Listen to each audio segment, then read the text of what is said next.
But what I thought I'd do is I'd actually talk a little bit about some of the implications for COVID for the law of the sea, which is my broader discipline. And there's been some quite interesting developments. I think one of the things I found quite fascinating at the outset of the pandemic was that quite a lot of the academic and policy discussion actually focused on the law of the sea almost before we got to the health issues.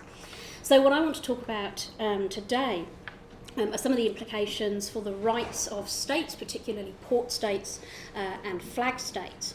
I think reflecting on some of the presentations this morning, and I think those to come, one of the themes was that COVID's actually shone a light on and exacerbated existing issues as opposed to developing new ones. And that's certainly the case for flag states in relation to the law of the sea. But also, in terms of my discipline, it's provided an opportunity to clarify at least one area of law, and that's in particular with respect to port states and the entry of vessels into port. So an interesting opportunity how an event such as this can actually provide opportunities for the clear development of the law. So of course, going back to February 2020, which seems like a very long time ago now, the Diamond Princess was moored off the coast of Japan with 700 cases of COVID on board at the time. That was actually more cases of COVID than anywhere outside of China, and that feels like a very long time ago now, given how things have developed. And of course, in our neck of the woods, we had a few months later, a month or so later, the Ruby Princess, where of course there were issues of passengers disembarking, and then more seriously, when it went to Australia, there were quite a number of cases linked.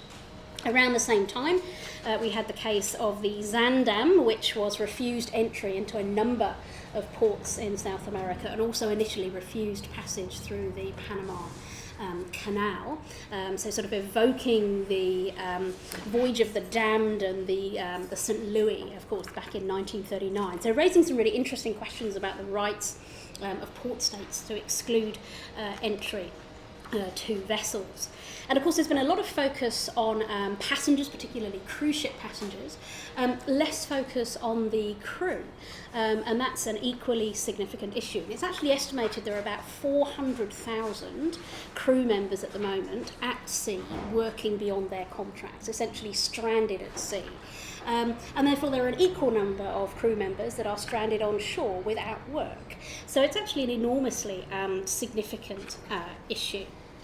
So what I want to do in just the few minutes available to me, and I'm very much reliant on you, Alberto, because not realising I was going first, I haven't set my clock, so I have no idea how far I've got to.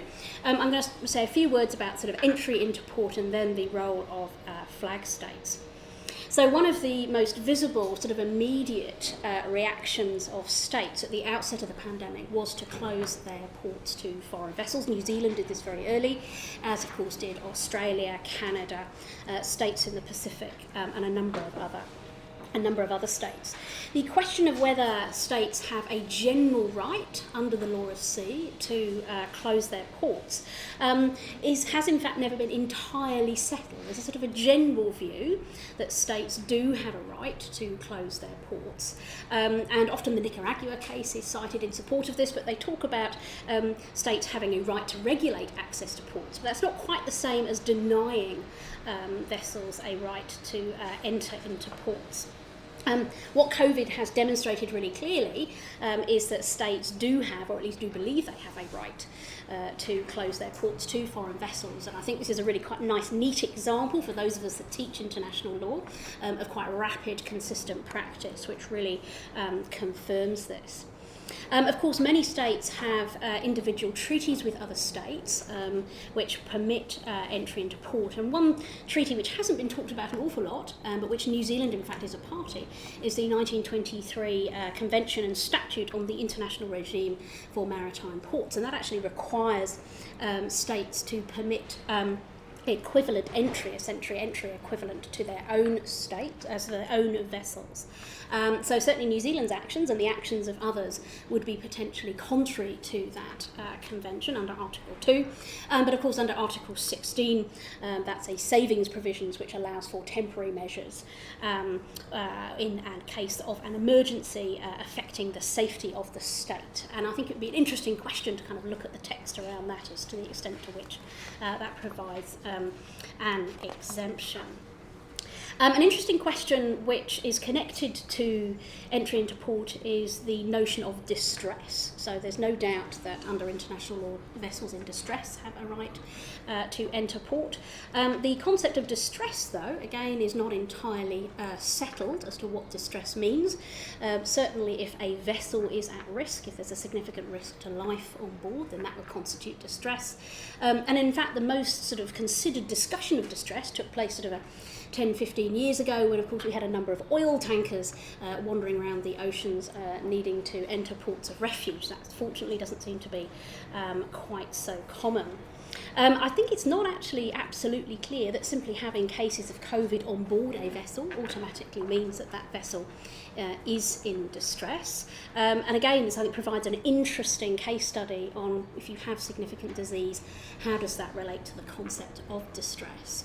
One curious consequence of a vessel entering a port in distress as opposed to voluntarily is that the domestic laws of that state, including health laws, do not generally apply to that vessel.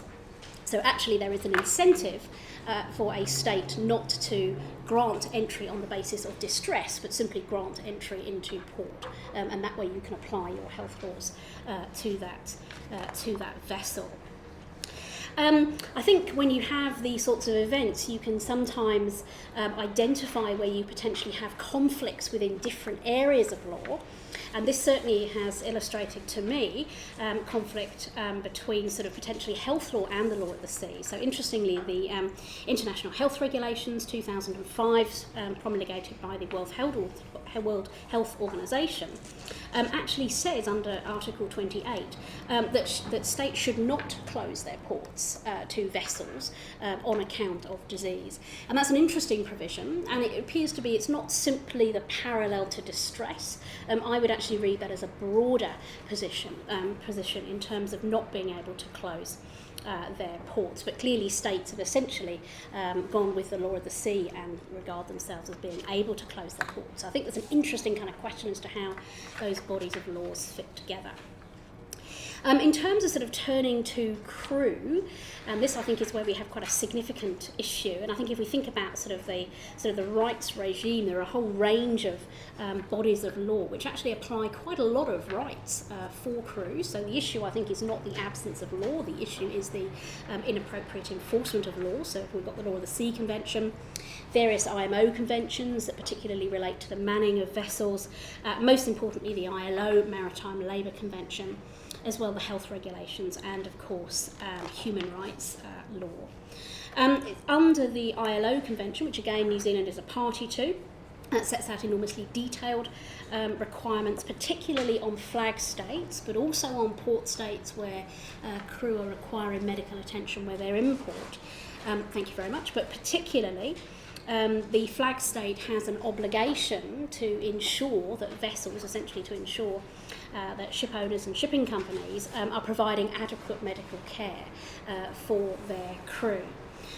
That's under Regulation 4.1. Equally important in this particular context, under Regulation 2.5, flag states have an obligation to ensure the repatriation of crew under a range of different circumstances, including when their employment has expired at sea, which is the case for a large number of these crew members.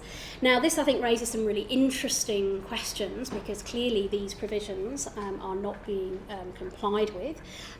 States are potentially relying on sort of force majeure and essentially reasons that they're not able to do so at the moment. But of course what it does raise is a really interesting question about flags of convenience and the relationship between flags of convenience, vessels and shipping companies, because of course a large number of these flags of convenience are simply not in a position to implement those measures. And of course this is not in any way a new issue. We've talked about this for many years in relation to a whole range of issues, but COVID has certainly shone a very particular light on this question.